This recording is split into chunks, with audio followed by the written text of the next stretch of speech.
Hello, everyone. Welcome to Feedstuffs 365. I'm Sarah Muirhead. World AMR Awareness Week is November 18th to the 24th. We all recognize the importance of antimicrobials in animal care, yet we all also note that antimicrobial resistance is a global health concern. Our guests today are going to discuss a global initiative to address antimicrobial resistance. The initiative is called Transform, and we're going to hear from guests from around the world that are involved in poultry production. Joining us here first to discuss the Transform initiative are Annie Kneedler, Transform Chief of Party, Nicolo Cinotti, IPC Secretary General, and Dennis Erpelding, Transform IPC Lead. Welcome to all of you. Thank you. Good to be here. Thanks for having me. For those of you that are joining us online, we thank you for taking the time to be with us today. If you have any questions, feel free to post those there in the chat area on your screen. If you're joining us from social media, Facebook, Twitter, or LinkedIn, simply post your questions directly in those channels. So Annie, let's start with you. Explain to us, what is Transform? Sure. Thank you, Sarah. So Transform is a USAID-funded project that contributes to the global health security agenda. The project's led by Cargill in partnership with the International Poultry Council and Heifer International. And Transform is working at the intersection of animal agriculture and human health to reduce the risk of zoonotic diseases and antimicrobial resistance.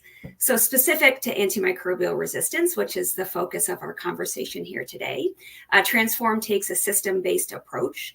So we work with farmers, private sector companies, and industry associations to adopt best practices, such as biosecurity, farm management, improved animal nutrition, as well as to adopt and endorse and implement the AMU stewardship principles, which we'll discuss more here today. So how does antimicrobial use within animal agriculture, how does that impact global health? Such a good question, Sarah. So within Transform, we follow the One Health approach, which recognizes the interconnection between people, animals, and their shared environment. So within this, we know that animal health and human health are interlinked. So therefore, antimicrobial use within animal agriculture is linked to human health as well. So given that interconnection, it's critical that we all take action to reduce the risk of antimicrobial resistance for both humans and animals. Dennis, how big of a threat is antimicrobial resistance, and how has the poultry industry been responding to that? Sarah, as we look at the antimicrobial resistance, I think the important part is that really, if you look at the pipeline for new antimicrobials, there's a paucity of new products in the pipeline. So from that standpoint, we need to make sure we're preserving those that we currently have. When a bacterial infection occurs, ultimately you need an antimicrobial to cure that from an animal care standpoint. For the poultry industry, importantly, we want to make sure we seek to avoid the need for use through best practices that Annie referenced. Yet when needed, we want to make sure we ensure we have antimicrobial stewardship principles to guide their use. We'll discuss those today. Very good. Nicolo, how is IPC encouraging its members to think about AMU and AMR? Thanks, Sarah. So IPC, as Global Poultry Meat Producer Association, has been proactive in addressing both antimicrobial use and antimicrobial resistance. In 2017, IPC adopted antimicrobial use stewardship principles. And in 2019, IPC adopted best practices to minimize the use of antimicrobials. And these last were supported by WOA, the World Organization for Animal Health, formerly known as OIE. So these actions have led to IPC being part of the Transform project, thanks to the long sight of its members. Dennis, anything to add to that? I would just, building upon what Nicolo said, I think importantly, we want to be sure we work with the international organizations such as WOA, the World Organization for Animal Health, FAO, the Food and Agriculture Organization, the World Health Organization. And so basically what we want to do is we're working to amplify some of the things they've done globally and bring it down to the production level. So we're looking at the farm level, and that's really where the stewardship use principles come into place. And we'll talk those here individually, but importantly, we're trying to take from a high-level government approach to the private sector-led approach that we're doing through Transform. So let's do that. Let's talk about the antimicrobial use stewardship principles. Dennis, can you outline those for us? Yes, Sarah, they really framed up in 4 key areas. The first is to take a risk analysis-based approach for all decisions relative to antimicrobial use. So understanding specifically the disease, the amount and the dosage type stuff, implementing best practices to avoid the need for use, and then use it only in accordance with national authorizations. And then those most critically important for human medicine, therapeutic use only under veterinary oversight. So at a high level, that frames up the 4 core principles within the IPC antimicrobial use stewardship process. So, Annie, what has the reaction been to the antimicrobial use stewardship principles? What have you seen? Oh, Sarah, we have been so encouraged by the leadership shown by the private sector to address the issue. We have companies and associations from all over the world, of all sizes, from large commercial farms to smaller farming operations. And all of these organizations have stepped up to show their commitment to the antimicrobial use stewardship principles. Nicolo, anything to add to that? Yes, Sarah. Building on Annie's, we are fortunate to have 19 organizations that have adopted or endorsed the antimicrobial use stewardship principles so far. So thus the private sector recognizes the role in leading with action at the farm level. So Dennis, then talk to us about what some of those benefits might be for adopting the antimicrobial use stewardship principles. What's in it for those that are on board? I think, Sarah, if we look at first at the farm level specifically, a healthy animal is a productive animal. Farmers see financial benefits from the standpoint that they don't have the cost when they minimize antimicrobial use. So importantly, at the farm level, you might say the health and productivity of the animal and welfare. For the public health good, we basically reduced use means reduced selection pressures on resistance. So we've got the on-farm impact as well as a broader public health contribution we're making through reduced selection pressures. So we've talked about the benefits, but Nicolo, are there some barriers to widespread adoption of the principles? Yes, indeed, there are. And I will go with awareness and educating on principles. Then each organization has a process for supporting their stewardship principle, but I will go with those 2 points. Dennis, anything to add? As Annie noted before, I think we're really encouraged by the leadership demonstrated thus far in the Transform project. This is a private sector-led project. So we've got industry associations, we have poultry producers, global food service operators stepping up to support the principles. Today, we're going to actually hear from some of those individuals that have stepped up to take that private sector leadership. So can you, I know there's quite a list, but can you go over who's adopted the stewardship principles so far, Dennis? Absolutely, and actually this is a delightful list to walk through for the process. To highlight those, ABPA, which is out of Brazil, so the Brazilian Poultry Animal Protein Association, FANAVI, which is a Colombia-based association, the Poultry Federation of India, PFI, Unitalia, which is actually the Italian associations, the TBA, Thai Broiler Processing Exporters Association, VIPA, which is a Vietnam Poultry Industry Association, Dabaco, a Vietnam-based company, Kenchik, a Kenya-based company, the Animal Husbandry Association of Vietnam, the ALA, which is the Latin American Poultry Association, the BPC, which is British Poultry Council, then Canadian Poultry and Egg Processors Council, Chicken Farmers of Canada, Turkey Farmers of Canada, Holafat, which is a Vietnam-based company, Srinivasa Farms, India-based company, then Tyson, Cargill, and McDonald's. So we're truly delighted to have these entities step up and take private sector leadership in supporting and endorsing the antimicrobial use stewardship principles. So Annie, what would be some of the key points that you want our viewers to take away from this conversation? So I think my key point, Sarah, is about collaboration. Antimicrobial resistance is a global issue, and we know it's not going to be solved by just one group. It requires collaboration between animal health and human health, between companies, within industries, between the public and private sectors. So we not only need to all work together, which is the collaboration piece, but then we all do need to take action within the areas we each lead to address the issue of antimicrobial resistance. Nicolo, anything to add to that? Oh, you're on mute. I'm sorry. That was unfortunate. I'm sorry. So from a private sector perspective, the good news is that the poultry industry is leading the way by creating an industry-wide system that can be replicated by others. So we hope to be an inspiration for others to unite behind a single standard for antimicrobial use to have a greater impact. And let me thank those 19 entities that already endorsed the stewardship and all the others that will follow shortly. Very good. All right, Dennis, let's go talk to a couple of those organizations that have supported the principles. Excellent, Sarah. We look forward to that discussion. So Dennis, let's start by having you explain to us, why is this conversation so important, and why is it important that organizations like we're going to be talking to here in a second are adopting these principles? Sarah, if you look at antimicrobial resistance, I think as we noted before, it's really a public health issue, both in the human sector as well as the animal sector. And the reality is we have very few new antimicrobials. So we need to make sure we keep those working that we currently have. As you look at from a public health perspective, I think, importantly, awareness at the farm level, as well as in the public health sector. Importantly, having principles around use, because we recognize sometimes there may be inappropriate uses. We want to minimize or actually want to avoid inappropriate uses and focus solely on needed uses. Finally, I think through the Transform effort, we'll get into efforts as we look into the implementation phase around measurements and tracking and monitoring of what we're doing.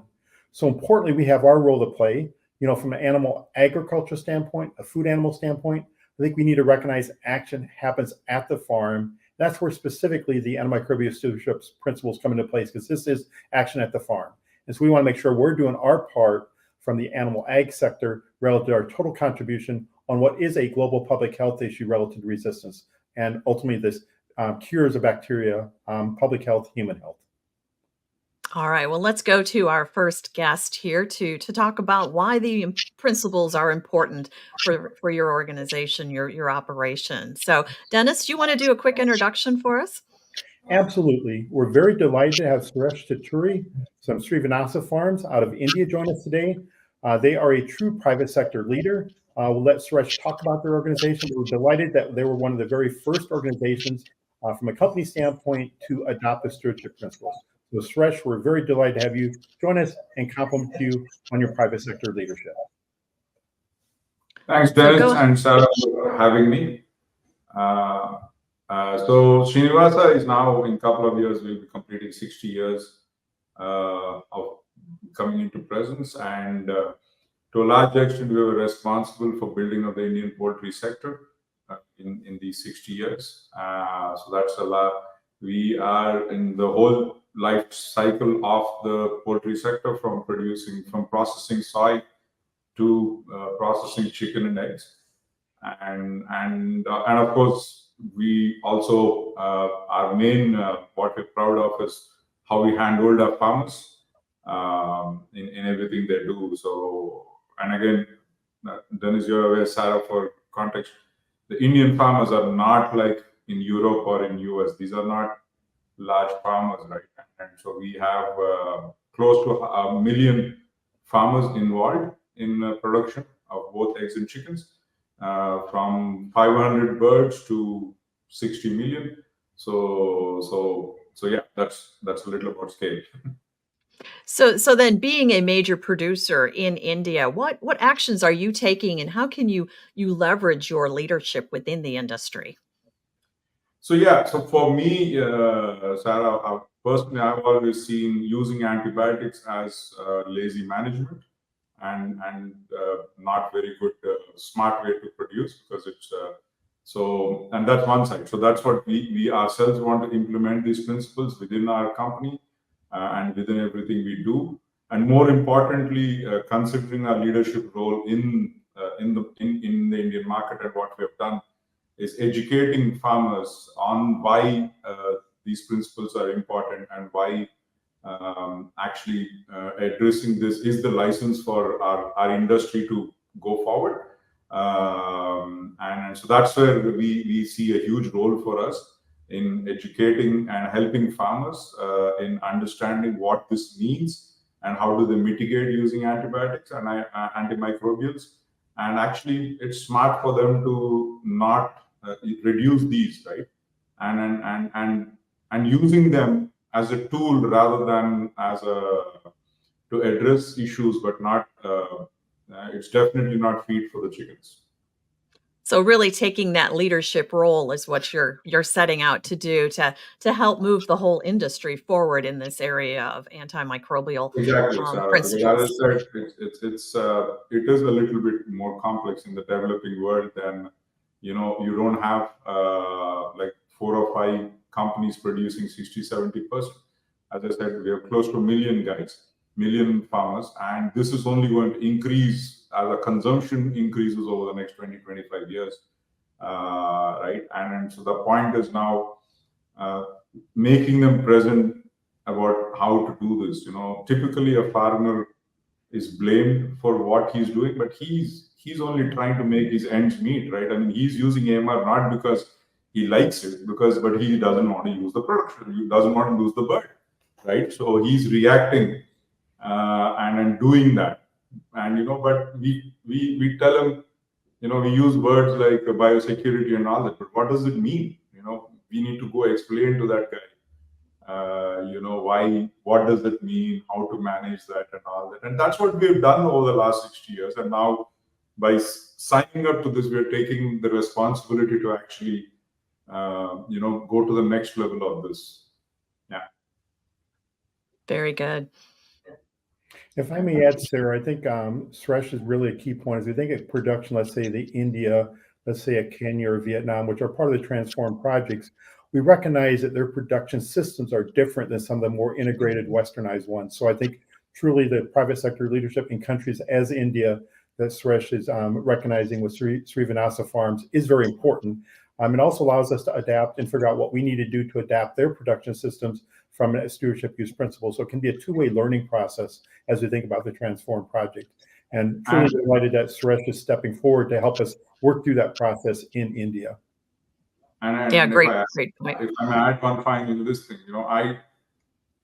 I would consider it a failure on my part if we end up having 3 or 4 big companies. I have nothing against, I want to be a big company myself, but the point is we continue on. This is a great tool for rural transformation and creating jobs in the rural economies and entrepreneurship. So in 30, 40, 50 years, we want small farmers to continue. And that's why and that's I think is critical for the developing world. Yeah. Very good. Well, thank you for stepping up and being part of this process. Yes, Suresh, thank you very much on behalf of the International Poultry Council with your leadership in India. Thank you. So Dennis, we're going to have another group here that's going to be joining us to discuss their role and their participation in Transform. Why don't you go ahead and do that introduction, please? Yes, I'm delighted to introduce Gonzalo Moreno. Gonzalo represents FINAVI. He's a leader of the FINAVI organization, which is represents the Colombia poultry sector. So Gonzalo, welcome, and delighted to have FINAVI be a private sector leader and step forward and be one of our early associations that decided to endorse the stewardship principles. So welcome to the program, Gonzalo. Thank you very much, Sarah and Dennis, for the invitation. FINAVI is an association born in 1983. We have together the poultry sector, the egg sector, and the genetics and incubations. We represent 5,000 farmers across the country. And to give you an idea of the production of the country, we produce 1.9 million tons of chicken and 18,000 million eggs. We are like the 10th largest egg producer of the world and the 9th largest poultry producer of the world. Very good. So how does FINAVI work with its members to advance these stewardship principles? What are your plans, or what have you been doing? We have been leaders in the industry in all the livestock sector for the past 5 years, putting together an initiative for antimicrobial resistance. We believe that it's not only for the animals, but it's only for the One Health principle. Also, we are putting together a sustainability scheme, the first one in the world for the poultry sector, because we believe that for sustainability is not only for the environment, but also for the humans and also for the company. So if you reduce antimicrobial use, you are going to reduce the expenses, and you are going to put together better initiatives regarding biosecurity that by law in Colombia is mandatory. And also we believe that is a way to be more sustainable in the whole cycle. So your technical staff is really working on these principles and getting them in place. And along the way, I take it that you're out there also talking to the industry overall to say, hey, we are doing this. You should do this too. Yes, we have an initiative for the past 5 years for us, the beef sector, the pork sector, and the fish, where we are leading that because we believe there is only one health. Also, we have more than 30 technical veterinarians all across the country that give support to the farmers, to more than 5,000 farmers across the country to do that. Very good. So Dennis, anything to add to that? I think also maybe Gonzalo, you want to maybe note you're also one of the leaders in the Latin America Poultry Association. If you'd also maybe reflect a little bit on ALA and the role that we can work through in the ALA organization for Latin America as a whole, please. Yes, ALA is an organization for the Latin American sector. We represent 17 countries. 28% of the global production of egg and chicken is in Latin America, and 37% of the exports. Some countries, of course, are different than others. There are some lead exports, some like us that we are leading producers, but there are some countries that need to be helped in order to start working together more in the antimicrobial initiative. Therefore, we are helping them to get into the table and start talking and analyzing how they can be more effective in the antimicrobial usage. Very good.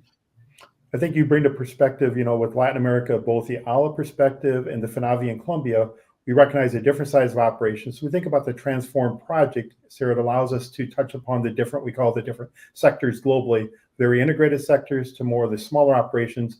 And Gonzalo represents a broad sector of that. So we're delighted to have the Colombia, the FINAVI Association, as well as ALA step forward and be leaders here within our stewardship use principles.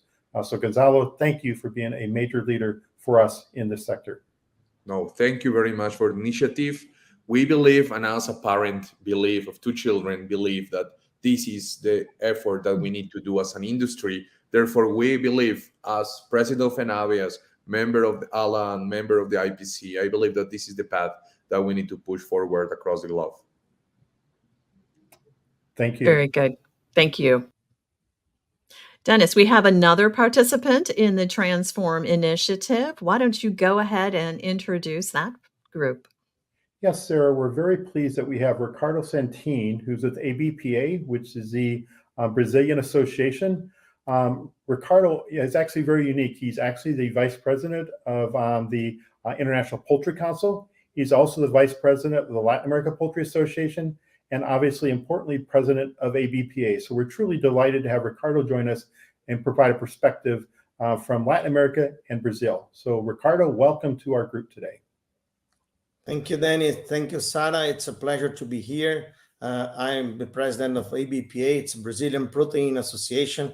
We are in charge of the 3 proteins, that is poultry, chicken, pork, and egg. And we have a chain also with fish and a lot of companies inside this association, more than 130 companies. Brazil is the largest exporter of chicken meat in the world. And we know, and we are very keen to help our companies to be and to adhere to the Transform project. So you have signed on to the Transform project. How exactly are you going about just implementation, or what have you done, or what are your plans in terms of bringing those use principles into play? Yes, Dennis can correct me, but I'm sure, if I'm not sure, I'm one of the first that signed on the Transform project, because we really understand this is a very important thing. In Brazil, in ABPA, we are part of the Global Alliance on Prudential Use of Antimicrobial. We already worked it before, and when you know about the Transform project, we are one of the first in the line to sign and to be with this project.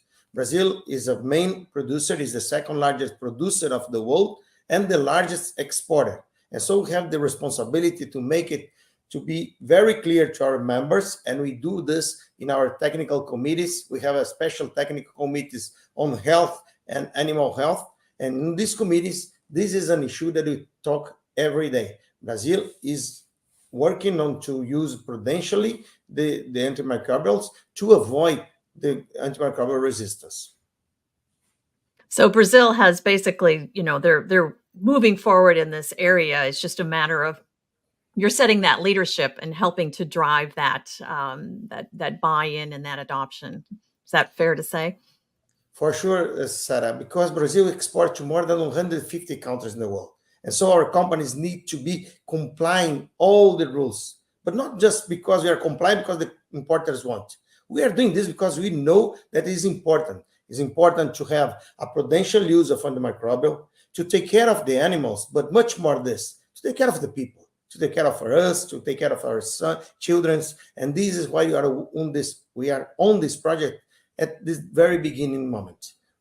I repeat, we are in the Global Alliance, and now we are in the Transform, because we are convinced that this should be made not only for Brazil, because we are the largest exporter, but all the companies. We are bringing this issue with Gonzalo to ALA, Latin American Association, because we have more than 23 countries that are producers of chicken. And so we are spreading this communication. We formed this MOU with Dennis in the IPC meeting in Chicago 2 times, for Brazil and for ALA. And so what we are doing, we are trying to spread this message for the majority of the companies, to majority of the countries that import our product as well. Because this is very important, that is not only made by one country, by one company. It's need to a global issue. Transform is this. It is only exist because this is a global issue. And as a global issue, we are together indeed. If I can build upon, I think as Ricardo noticed, we were very fortunate ABPA was one of the very first organizations to take that leadership. So Ricardo, we truly appreciate that private sector leadership. Also, Ricardo, with his leadership in the IPC, then he worked along with Gonzalo as we think about the ALA organization. And so they've demonstrated leadership now through the whole Latin America continent. And we think about impact of where the birds are, as Ricardo noted, Brazil obviously huge, Colombia obviously huge, as Gonzalo noted, but importantly, we have true now leadership throughout that region that allows us to now take the next steps forward. So we really appreciate, Ricardo, your leadership at many, many levels, obviously within Brazil, within Latin America, and also importantly within the International Poultry Council. And also Ricardo and Gonzalo were involved as we developed these stewardship principles in IPC years ago. So they've been involved and dedicated leaders through the years in the process. Very good. Well, thank you so much, Ricardo, for joining us, and congratulations on being part of this important initiative. Thank you, Sarah. Thank you, Dennis. I'm very happy to be here with you. And congratulations for this good job that you are doing now. Doing a job for not only for us, but for the world. This is a very important thing. We need to look to the future, look to our children's life, because what we are doing now will have a reflect on the future. And so thank you so much. Congrats. All the best. Thank you. Thank you. Dennis, we have another participating company with us today. Why don't you go ahead and do that introduction? Yes, Sarah. We've been very fortunate with the Transform project to have key associations and organizations from around the world. And our next guest is Dr. Sun from the Vietnam Poultry Association. So I'd like to introduce Dr. Sun, who's joining us now. Welcome, Dr. Sun. Okay, yes, thank you. Why don't you go ahead and give us a brief overview of VIPA? Okay. Vietnam Poultry Association, or VIPA, is a professional social organization established on June 2003.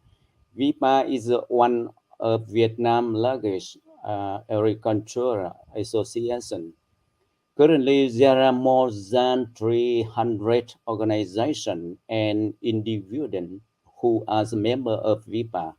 They are enterprises, research institutes, managers, scientists, and others doing business or conducting research on breed, animal feed, veterinary medicine, slaughtering, processing, and breeding facility related to poultry.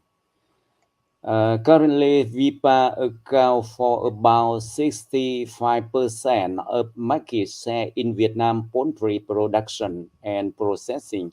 Therefore, VIPA had a significant influence on Vietnam poultry industry. So then how does VIPA plan to work with its members to advance the stewardship principles? Yes. Currently, VIPA is developing a plan to, one, resist awareness and disseminate information among members about the National Action Plan on activity antibiotic resistance prevention and control in the agriculture sector, especially in livestock production. 2.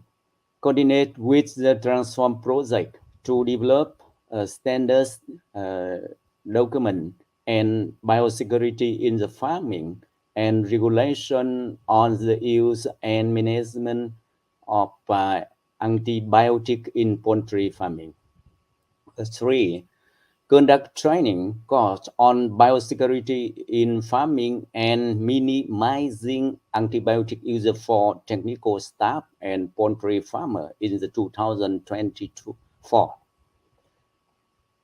Now, you recently had a meeting, a workshop in Hanoi to educate your members. What were some of the key learnings that you got? What was the feedback that you got from your members? Yes, the important lesson that our members learned after the workshop was: 1. Communicate, educate, and raise people awareness about the cause of the drug resistance, the consequences for drug resistance, and measure to prevent and combat drug resistance. 2. There should be coordinated action and interdisciplinary response to prevent and combat drug resistance in the both animal and human health.